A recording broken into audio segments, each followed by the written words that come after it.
И гледа някой тича на пътеката. И сега, защо трябва ти по този начин грубо да се отнасяш с уред пътеката? Не мога да разбера, че ти отиваш пътечката, качваш се, походиш, ба се затичиш малко. Не. Значи отива, качва се и се едно ще изстрелва балистична ракета.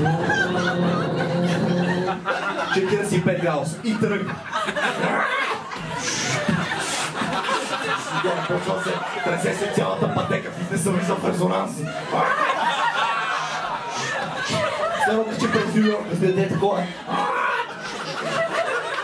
И почват тресе се целият фитнес, влиза в резонанс, дрънкат тежести, дъмбели, всичко вътре. Хората тичат навън, излизат земетресения, страх, паника. Тя си и тича на това. И това продължава минута и половина, защото тя 45 градуса на максимална скорост и вече...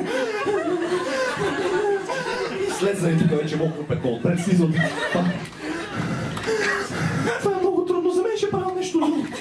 И се обръща и вижда някой фанал се приема от тегли корния скрипет. Вика, ето това ще го направя сега.